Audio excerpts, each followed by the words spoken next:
Welcome to the Hot Dish, comfort food for rural America. I'm Heidi Heitkamp. And I'm Joel Heitkamp. We're entering a season filled with important religious holidays, really across the board. This is a particularly significant time of year. Religion has played such an important role in rural communities, and so we wanted to explore that this week. And with us is a wonderful woman, Reverend Jane Field. She's the executive director of the Maine Council of Churches. Reverend Field, welcome to the Hot Dish. Thank you so much. It's a pleasure to be here. Well, we're excited to have you on. And I'm going to start out with the first question, which is, when you look at religion and the role religion has always played in politics, including the Black churches, including the evangelical movement and the MAGA movement, what would you say in terms of unifying, especially around Christianity? What would you say is the current state of Christian unification at this really important inflection point? That's a really complicated question, or a complicated answer to a question. Unity is a tricky wicket these days in Christian circles. I should start out by saying our council has 7 denominational members, 5 of whom are Protestant Christian mainline denominations. We also have Unitarians and Quakers. But I happen to be a Presbyterian minister, so I do speak from a Christian perspective.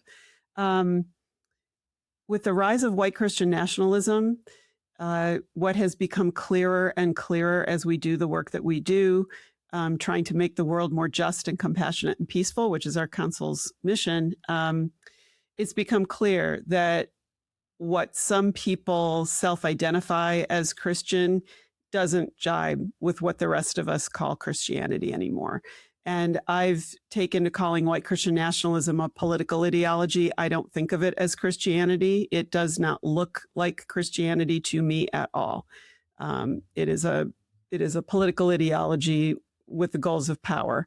And that's not the same thing as the Christianity that I've known my whole life and studied and lead. So, Reverend, what you just described about your organization, though, is incredibly diverse. Explain, when you work with all those different denominations, how they feel, how you can bring them together, or probably a better way of asking is, do they agree? They do. It's pretty extraordinary. Our board is made up of 7 representatives, each one appointed by their denomination and authorized to speak for their denomination in our deliberations. And we are very unified as a body. We did used to have the Roman Catholics at our table, and they chose to leave about 6 years ago, because the rest of our denominations felt very strongly that we needed to speak up for LGBTQ justice. And they could not be part of an organization that was doing that. And so despite 2 years of trying to keep them at our table, they made the painful decision to leave.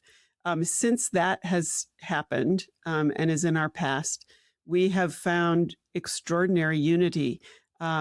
It's important to know that I travel around the state visiting local congregations, and from time to time we'll meet someone who says, that's not my opinion, you don't represent me. And I have to be very clear, we are a creature of the denominations, and the lane we stay in is defined by the policies of our denominations. So if they have an issue, the issue they have is with their own denomination and not with us as a council. I'm glad I'm not a bishop. I'm glad I'm an executive director of an ecumenical council, because a bishop has a trickier line to walk, because those people are his people too. But their denomination, like all of our denominations, has a process for identifying where they stand on any given issue. We take our lead from them, and we have extraordinary unity as a body, as an ecumenical coalition right now.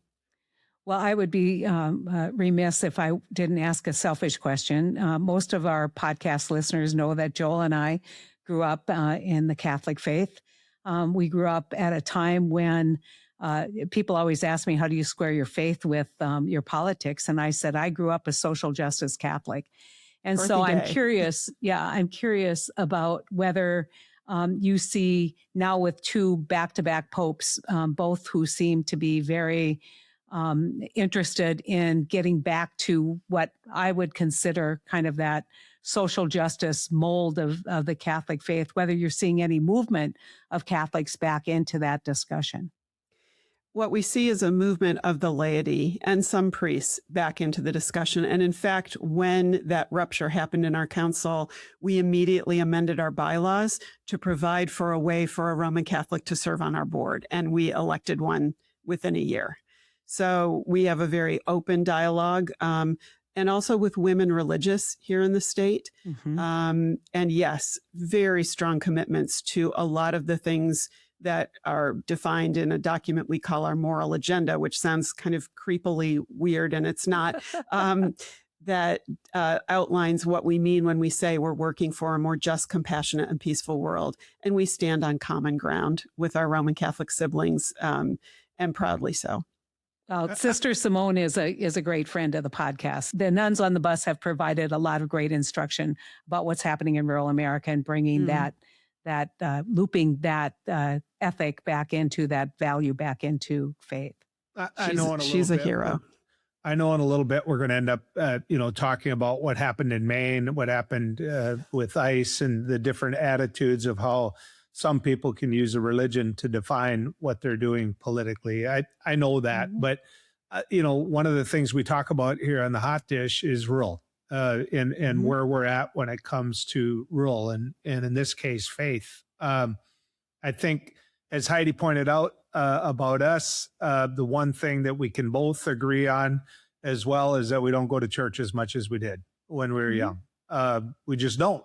That doesn't mean that we're not religious. It doesn't mean that I don't believe in Christ. It doesn't believe that I'm not a Christian and try to live out the way I was raised to be Christian. But I don't go to church as much as I used to. And I'm curious what you're seeing in Maine. Are people going to church?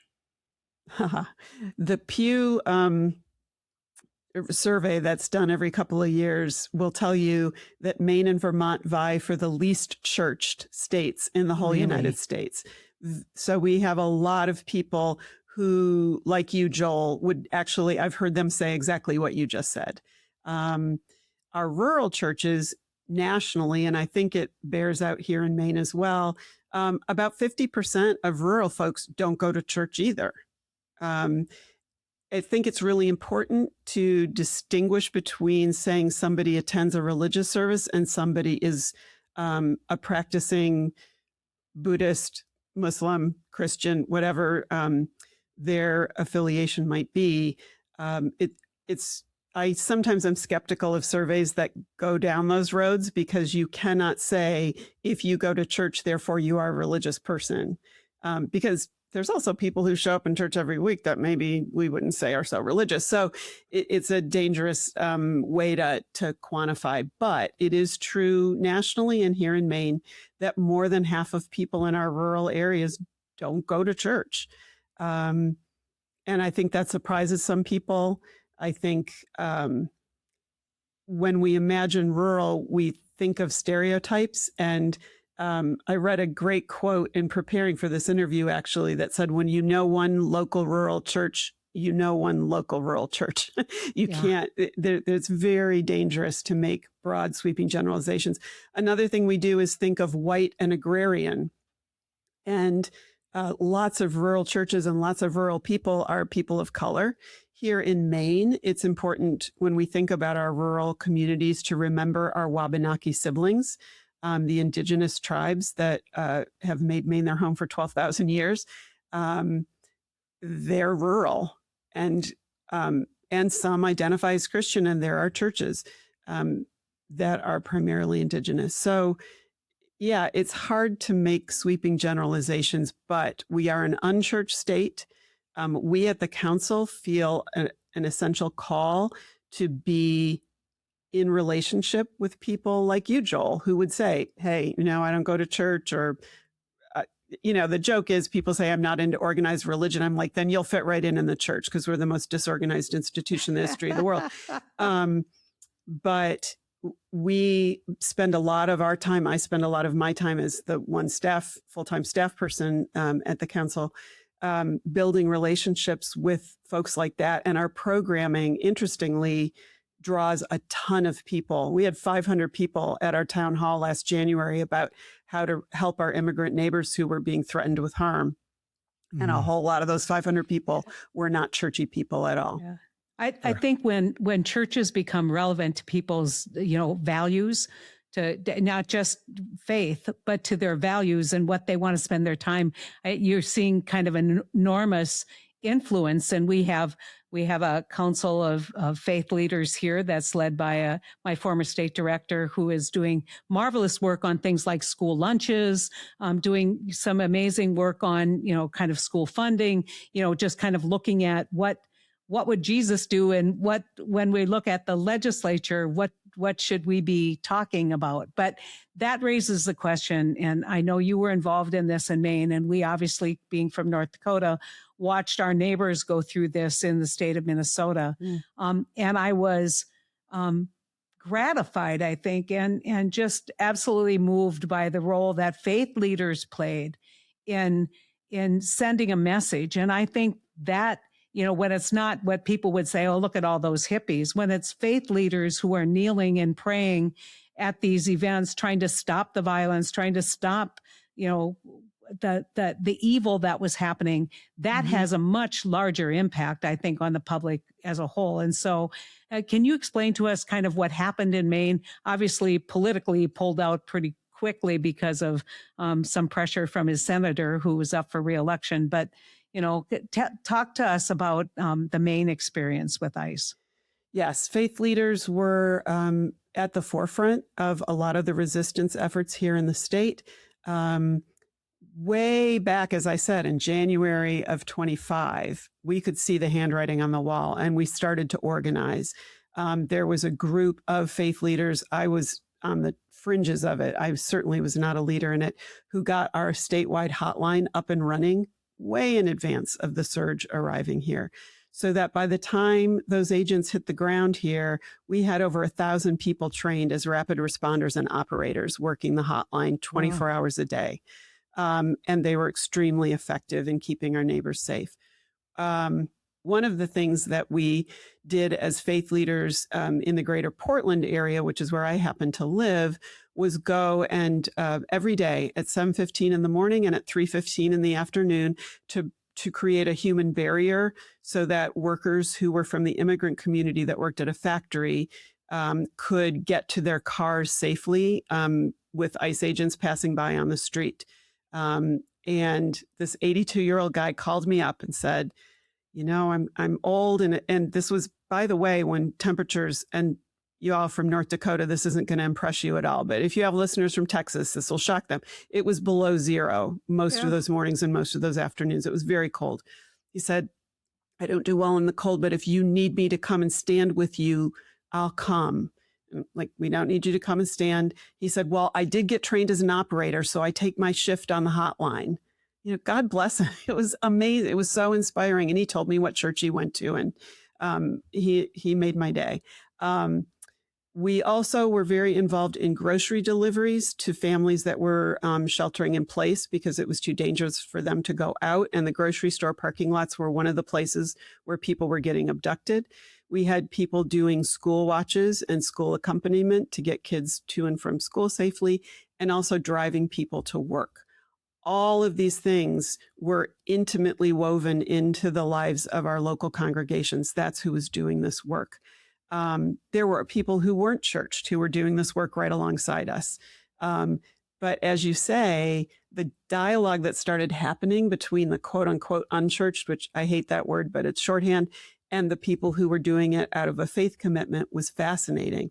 We actually got a letter in the mail about halfway through the surge from a man I've never met from Wiscasset, which is up the coast, down the coast if you're from Maine, saying, I'm an atheist. I'm an avowed atheist. But when I saw what you all are doing, I had to send you some money. And he sent us a check. So it bonded people together across those differences. And I'm proud to say that the faith communities here in Maine, Muslim, Jewish, Christian, Buddhist, stood strong together, and were an integral part of the resistance here as it went on and unfolded. And by the way, Susan Collins, the senator you mentioned, had 9 of my colleagues arrested in her office in Portland when they showed up to pray and to ask to speak with her about ending the surge. She called the police and had them arrested. Let me ask this, because I'll be honest with you, I wasn't shocked by what you just said. That on the political side, I understand it, and I love poll numbers. But let me ask this. You mentioned the interaction between the churched and the unchurched. What about, in this case, the ultimate victims, these people that got up every day and they worked, and they're members of the community, and they might be individuals of color that Yep. ICE has targeted, but you had a chance through your organization and the people in it to talk to them, to just talk to these human beings who became victims. What did they say about all this? How were their lives going because of all this? They were so frightened. It was abject terror. They also, one thing we discovered about 3/4 of the way through the surge, and I just need to say, our surge was a tiny little thing compared to what the people in Minnesota are enduring. And I in no way want to compare the suffering that they're continuing to experience to what we did, but it's what I know because I was here. We found out that those who were sheltering in place had no idea that there were so many people from the non-immigrant community stepping up and stepping in to help. And as they discovered it, they were speechless. They were deeply moved. They were grateful beyond words, to say, why are you helping us? And we don't know what we would do if you weren't helping us. And it bonded people together across those differences of people like me who walk through the world with privilege, white skin and blonde hair. And, I'm an old white lady. Nobody's going to mess with me unless I pray at my senator's office, and then she'll probably have me arrested. But I did not go there that day because I have a family member who is a person of color and who was not born here, and who was very afraid at how public I was being and how that might draw attention to them. So I had to pick and choose what I could and could not do, and I chose not to go there that day. Anyway, the folks who were, because of their accents, because of their skin color, because of the way they dressed, because they had to show up to their immigration appointments, they were doing things the right way and the legal way, were in the line of harm. They were being literally targeted. Let's not forget that the name of the surge here was Catch of the Day, which is so despicable and disgusting. God has a sense of humor, however. The first Sunday of the surge, the scripture lesson was Jesus saying, "I'll teach you how to fish for people." And any clergy person who didn't get in the pulpit and address the evil that was happening outside our doors should be fired, in my humble opinion, because it was the perfect opportunity to link the gospel message with what was happening in our streets that very day. Well, I think that the emergence of faith leaders into this political space, when they see something that is wrong, saying we cannot be faith leaders without recognizing the need to speak at this point in time. I think it's been a really interesting counter movement to what we've seen in the kind of, as you say, not so Christian white nationalism, or the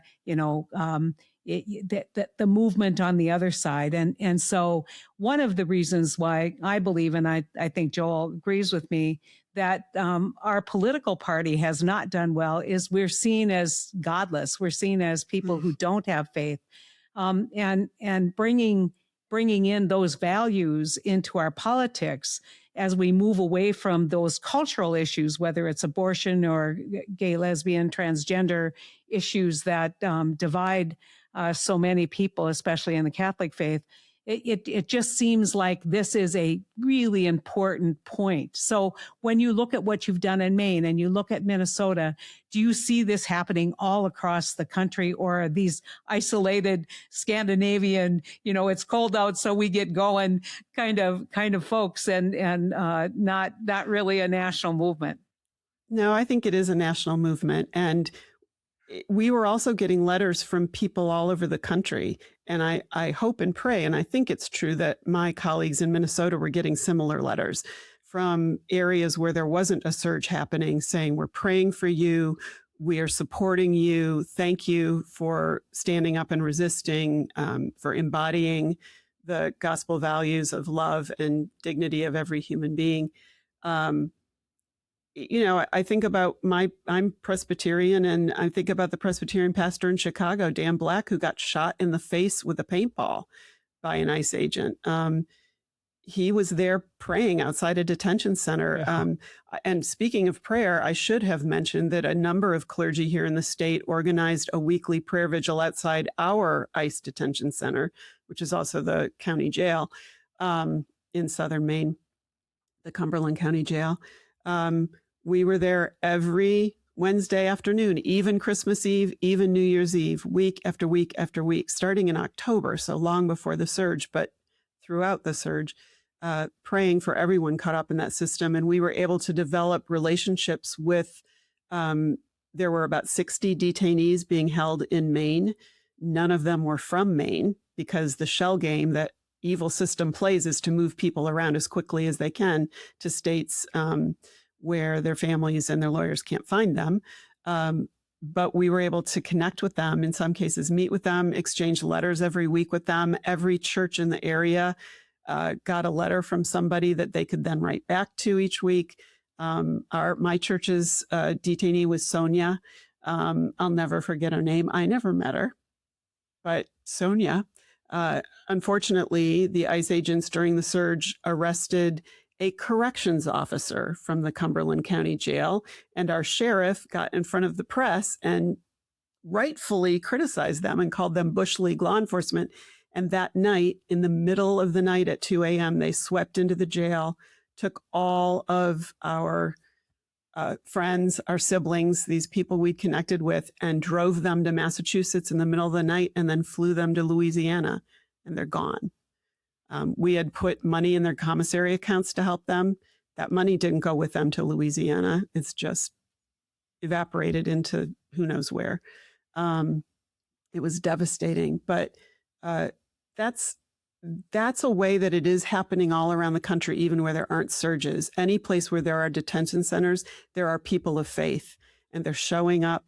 They're standing up, they're praying outside these centers, they're trying to get into these centers. There are Roman Catholic priests trying to bring ashes on Ash Wednesday or communion on Sundays, and in some cases being turned away, which is illegal for them to be turned away from doing that.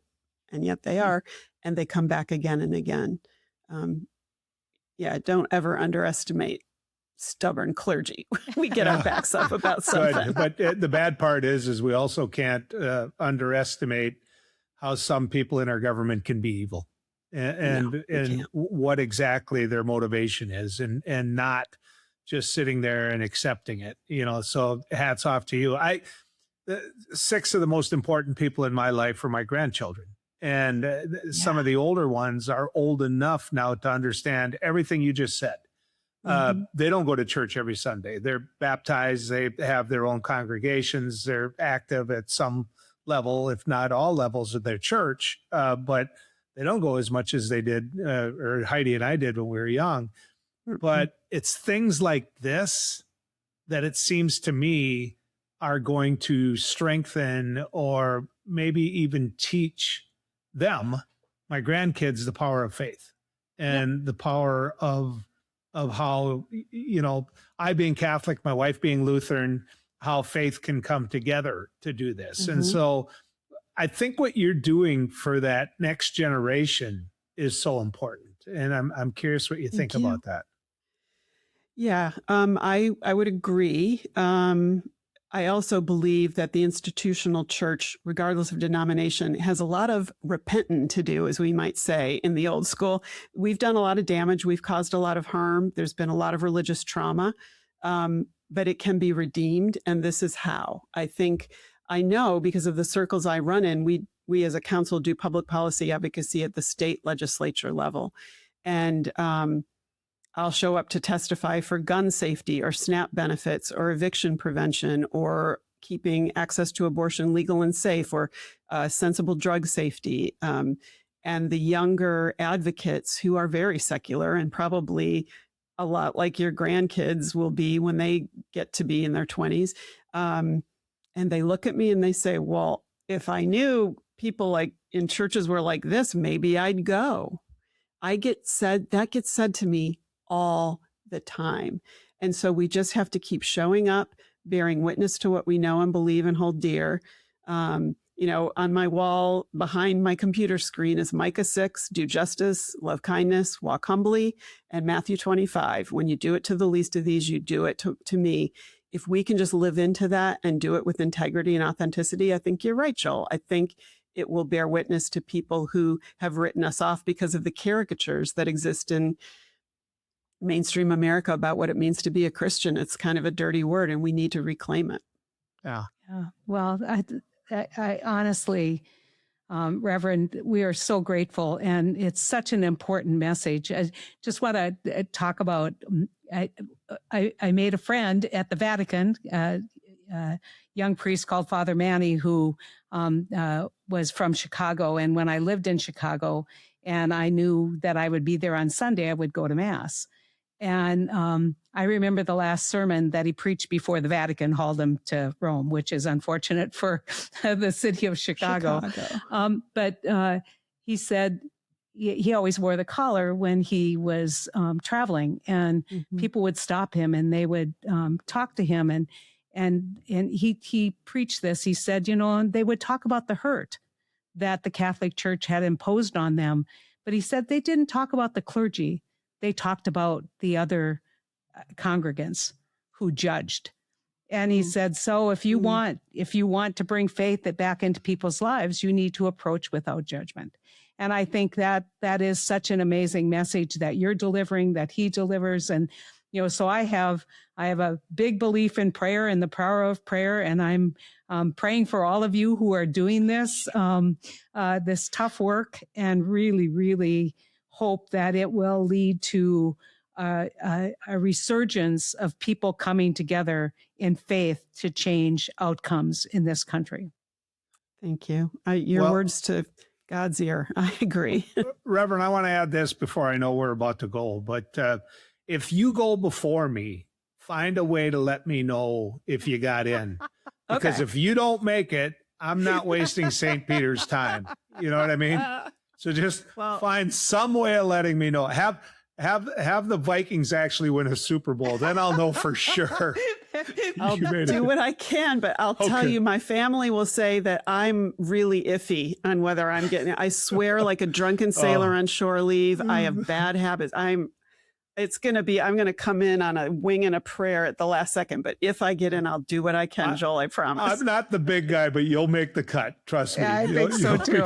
I think so too. Thank you, and have a glorious Easter season, and keep the faith and keep the work. It is so important, not just for this country to re-examine our values and our faith, but it's so important to faith to have leaders out there who are redefining Christianity in what I would think is a more Christian kind of belief system. Yeah.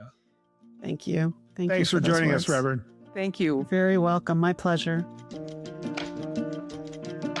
That was a great conversation with Reverend Jane Field from Maine. And now I get to talk a little ag. That's right. I get to do that with Chris Jones from the great state of Iowa, where you know what? He's running for Secretary of Agriculture. Chris, good to have you with us here on the Hot Dish. Okay, Joel, thanks for having me. All right. The first question is why? Why'd you throw your hat in the ring? Well, I waited a long time, actually, to see if someone was going to jump in. There was not a declared candidate for a long time, and I just felt like it was a duty here. And I'm running mainly on an environmental platform. I think people here in Iowa are very disappointed and, in fact, fed up with the quality of our water here. And so, I've told the media that my candidacy should be seen as a referendum on the condition of the state's water. And so that's the primary theme of my campaign. You bet. I'm an old rural water manager, so I know what it's like to draw out of the aquifer and move it on down the line. So do you. I get that. Have you had any indications, anything that makes you go, look, here's a specific? Well, last summer in Des Moines, there's 700,000 people there, rationed water for 2 months not because there wasn't enough water, but because the nitrate in the water was so high, the treatment plants couldn't remove it. This has been ongoing since 1992 in the Des Moines area. We've just been unable to solve this nitrate problem. We have 6,000 private wells in Iowa that have been contaminated above the safe level with nitrate. We have other major cities here, Iowa City, Cedar Rapids, Cedar Falls, Waterloo, that struggle with nitrate. And the big news story here the last couple of years is our state has the second highest cancer rate of any state in the country. We're the only state where the cancer rate is increasing. We have about 1 million people in Iowa that are drinking water with nitrate above a level that's associated with the whole suite of cancers. And so the time has come for the state to confront this issue with water quality and the corn soy production system. Well, and that's it, Chris, right? I mean, Iowa is a farmer state in a lot of ways, and you're running for, the job when it comes to Secretary of Agriculture. And so they put nitrate down, they put fertilizer down. They instead of 250 bushel corn or 400 bushel corn, they want 450. Yeah. And so how do you answer the farmers when you go to those town hall meetings and they say, wait, you're slowing down our production? Well, there's a misperception, I think, that if we could just get farmers to do this, that, and the other thing and nip and tuck here, that we'd get the water quality that we want. And that's not true. I think, the corn soy system, we call it it's a leaky system. And so even when all farmers are doing everything perfectly, the water pollution is likely to be intolerable. And so we need a greater diversity of crops. We need a greater assemblage of crops here. We need to integrate other things into this corn soy rotation. And so, oats is a big one. We used to be the #1 oat state. We're not anymore. 20 miles from my house in Iowa City is the world's largest oat mill in downtown Cedar Rapids, and they don't use any Iowa oats. They all come in from Canada. And so there's things that we could do here. We need to take cattle back to pasture. We need to get cattle out of feedlots and indoor confinements, get them back on pasture. We need to grow forage crops for cattle, clovers and alfalfa. We could grow orchard fruit here. Iowa, believe it or not, was the top apple state at one time. We were the #1 apple state in the country. We could grow vegetable crops here. And so there's lots of other things we could do here, but of course it's going to require structural change. And so we need to start talking about these things because honestly, the pollution here is an existential threat, for a lot of farming here.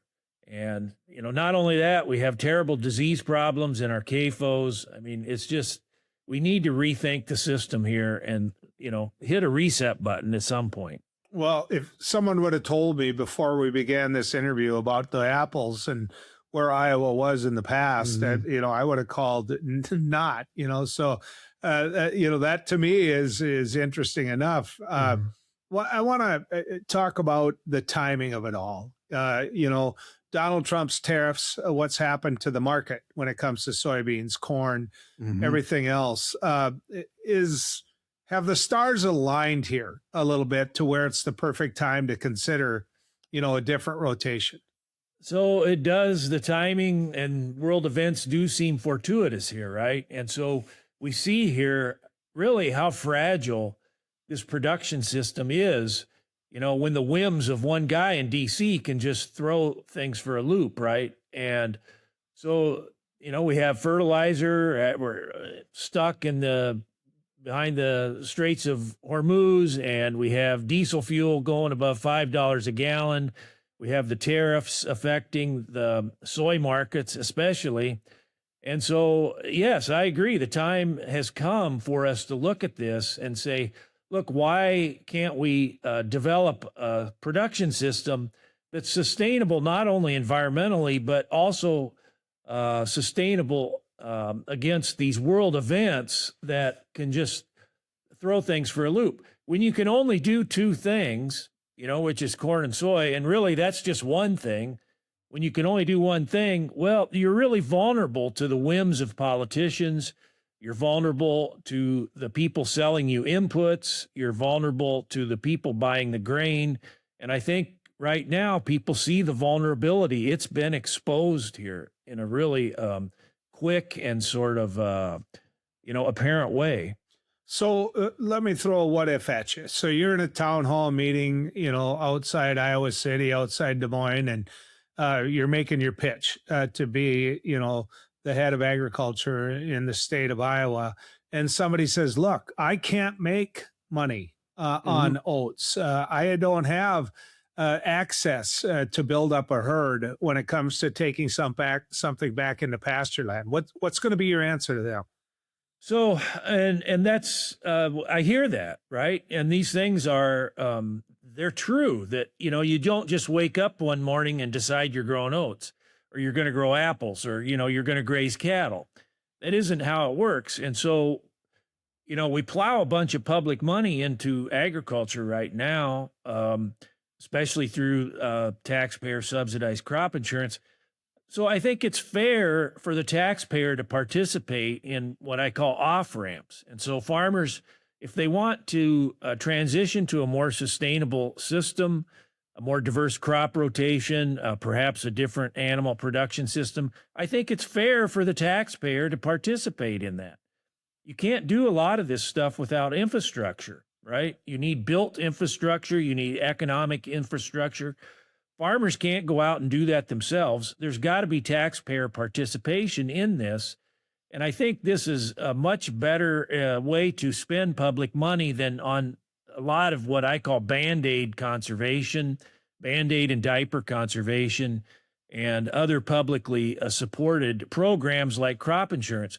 Let's use that money and let's transition farmers into more sustainable systems that are going to give us better environmental outcomes and also give the state better economic outcomes. Well, you and I both know that the hardest thing to do is to change a farmer's mind. And I get that. I understand it. And, not everybody in Iowa also farms. A lot of the people you're going to be putting your name in front of are going to be people that are in these cities with the nitrate problems. What are you hearing from them? So I think there's, the way I characterize it, especially in Des Moines, there's close to a jailbreak about to happen on this water quality thing. I think people are fed up. Last summer, we saw landscaping firms laying off people because they couldn't water sod.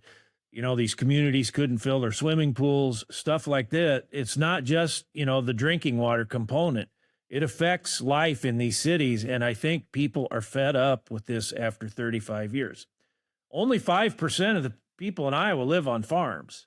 95% live elsewhere. And so I think there's a realization here that the Secretary of Agriculture needs to serve all Iowans, right? We need better outcomes from this industry that are going to be beneficial to all Iowans and not just farmers and not just agribusiness. And so I really think farmers are starting to realize this. And, we've put farmers on this pedestal and, farming is part of the culture of this state. Let's face it. I mean, it's more of a part of the culture here than maybe anywhere else on earth. We've put farmers on a pedestal. It's good, for us to have them there. But if they want to remain in that position, some things got to change. You're a blue candidate in a red state. How do you get around that? So, and it's gotten redder here too. And, but I think this thing with water quality really transcends party affiliation. And so we've got a Republican candidate for governor. There's 5 of them. One of the Republican candidates for governor is actually running on some of the same things that I talk about.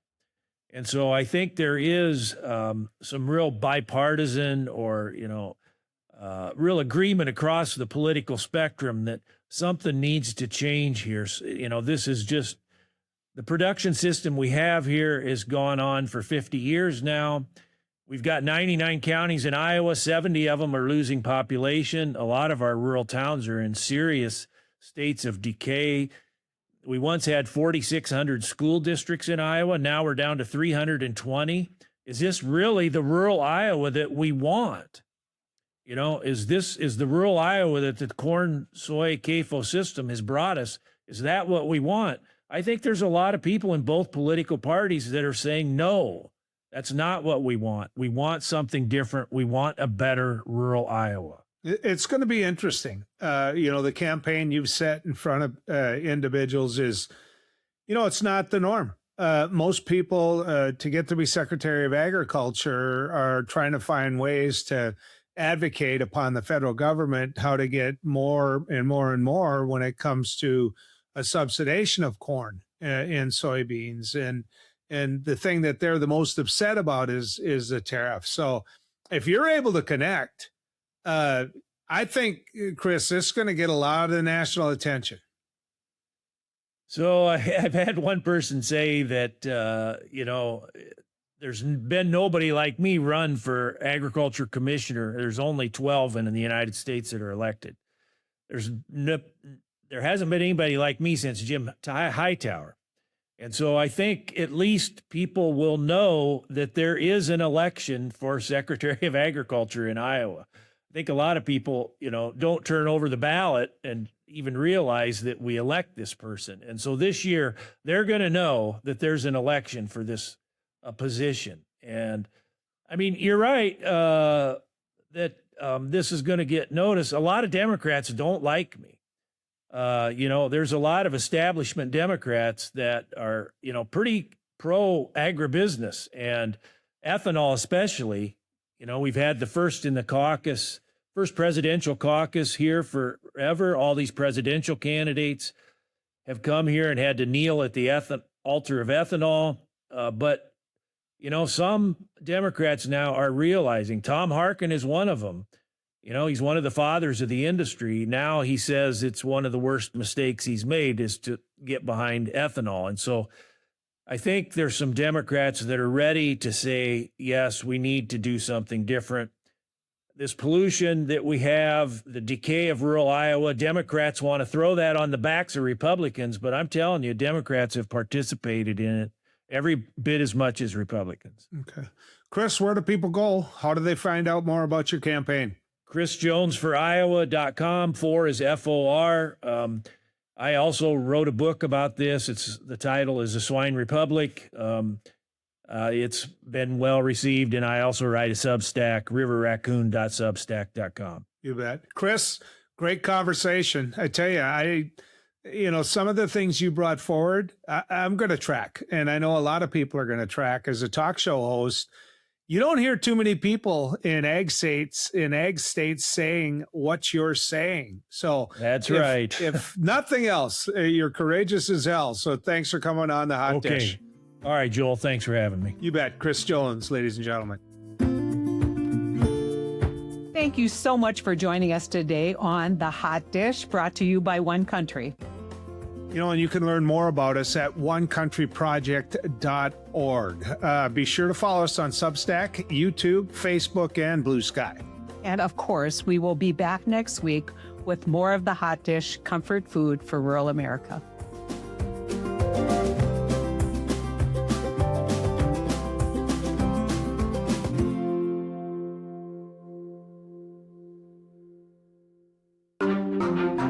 Topica.